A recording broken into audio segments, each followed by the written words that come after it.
little excursion that can rattle the world. When President Donald Trump described the war with Iran as a little excursion, he was invoking a familiar American strategic fantasy: a swift campaign of airstrikes, a handful of shattered military targets, a declaration of victory, and a quiet return to normality. Yet 2 weeks into the conflict, that excursion has managed to shake one of the most critical arteries of the global economy, the Strait of Hormuz. 20% of the world's oil supply passes through this narrow waterway. And it turns out that Iran does not need to close the strait completely to provoke turmoil.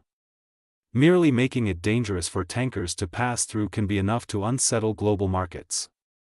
The irony is stark. Even as the United States and Israel claim to have severely degraded Iran's conventional military capabilities, Tehran has demonstrated that it retains a powerful form of leverage. It may be losing the war in the air, but it can still rattle the global economy. The resilience of a regime expected to collapse. The war began with an assumption long embedded in Washington's strategic thinking: strike hard enough and the Iranian regime might fracture internally. A series of American and Israeli airstrikes killed several senior figures in Iran's leadership, including the country's supreme leader, Ali Khamenei. In many policy scenarios circulating in Washington, his death was expected to trigger a power vacuum, ignite internal rivalries, and unleash a cascade of regime instability. None of that happened. Power transferred rapidly to his successor, his 56-year-old son, a cleric widely seen as a hardline ideologue with deep ties to the Islamic Revolutionary Guard Corps, IRGC. Within Iran's power structure, the transition appears less like a shock than the execution of a contingency plan long prepared. American officials, both current and former, acknowledge that they have seen no major signs of fragmentation within the Iranian leadership. No rival factions have broken away. No generals have attempted a coup. No alternative political blocs have seized the moment, as Alex Vatenka of the Middle East Institute observed with dry understatement. The regime is still intact. Continuity is the order of the day. History offers many reminders that revolutionary regimes in the Middle East often prove more resilient than Western policymakers expect. Survival's own revolution in 1979 to Syria's survival through years of civil war, political systems built around security networks and ideological loyalty rarely collapse simply because they are bombed, even heavily bombed. A narrow strait with enormous economic leverage. If Iran cannot defeat the United States militarily, it possesses another strategy: make the war expensive. The Strait of Hormuz is where that strategy works best. Geography is decisive here. At its narrowest point, the strait measures 33 kilometers across, with shipping lanes only a few kilometers wide in each direction. It is one of the most strategically sensitive choke points in the global energy system. Iran does not need to seal the strait to create a crisis, it merely needs to make passage hazardous. In recent days, several commercial vessels approaching the waterway have requested military escorts. Yet even the U.S. Navy appears reluctant to guarantee the safety of oil tankers under current conditions. The reason is not only mines, it is drones, cheap weapons, and the disruption of naval strategy. For decades, American planners worried that Iran might close the strait by laying naval mines. The Pentagon prepared extensively for that scenario, developing specialized mine-clearing capabilities and contingency operations. Modern warfare, however, offers Iran a cheaper and more elusive alternative: drones. Iran is believed to possess tens of thousands of unmanned aerial vehicles, many of which can be produced at remarkably low cost. Individually they pose little threat to the sophisticated defenses of the U.S. Navy. Commercial shipping, however, is another matter. A single drone strike, or even the credible risk of one, can send maritime insurance premiums soaring. Shipping companies may reroute vessels or suspend transit altogether. Oil markets respond instantly to such signals.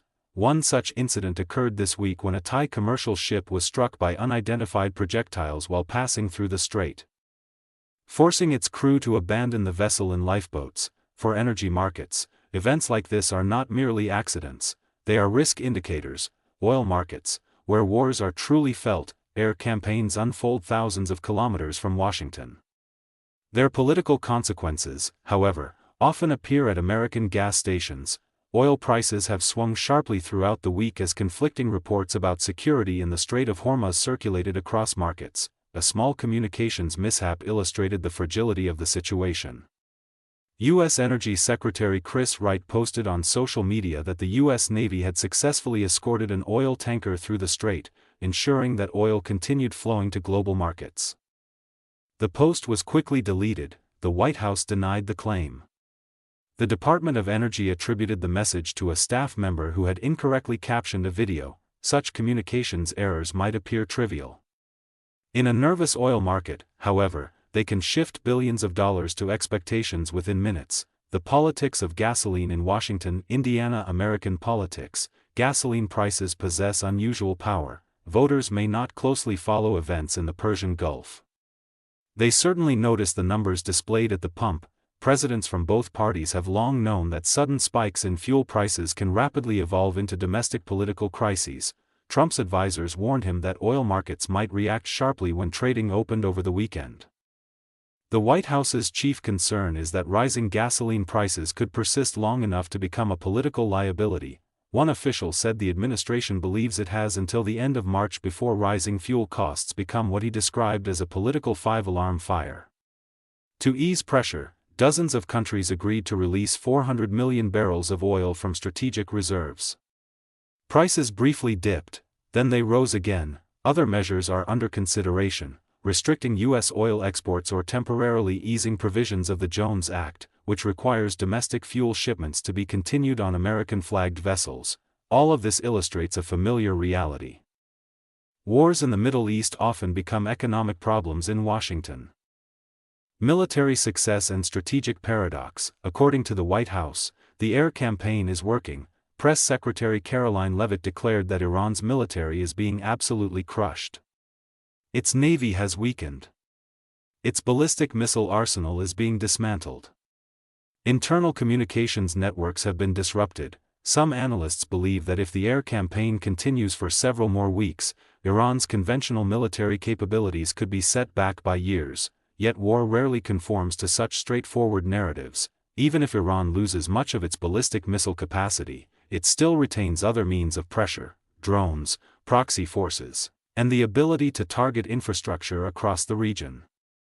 The Gulf states, with their sprawling energy installations, are particularly vulnerable. In other words, Iran does not need to win, it merely needs to make the war sufficiently uncomfortable for everyone involved. The costs of war. So far, the conflict has claimed the lives of 7 American service members, with 140 wounded. Across the broader Middle East, hundreds of people have died.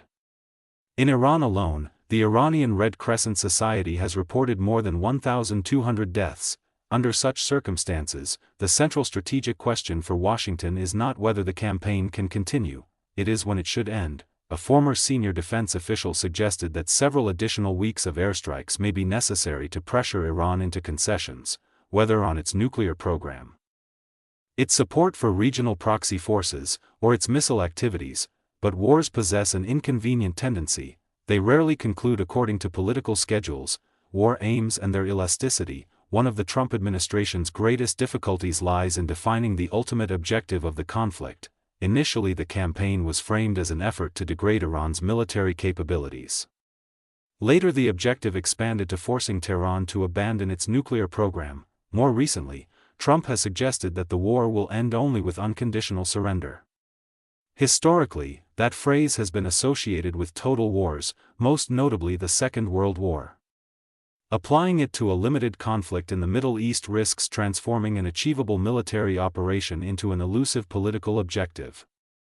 Even the White House leaves room for interpretation. According to Leavitt, determining when Iran has reached the point of unconditional surrender will be a matter for the president's judgment, a familiar lesson from the Middle East. For decades, wars in the Middle East have often begun with optimistic assumptions about speed and outcome. They frequently end with more sobering lessons about geography, politics, and the resilience of entrenched regimes. The current conflict is following that well-worn trajectory. The United States may dominate the skies.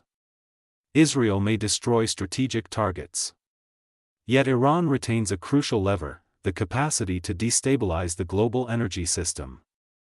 And in an economy still deeply dependent on oil, that form of power is not easily bombed away, an excursion that may last longer than expected. After 2 weeks of fighting, the most striking feature of the war may be its uncertainty. The conflict could last several more weeks, or longer. Iran may be significantly weakened yet remain intact.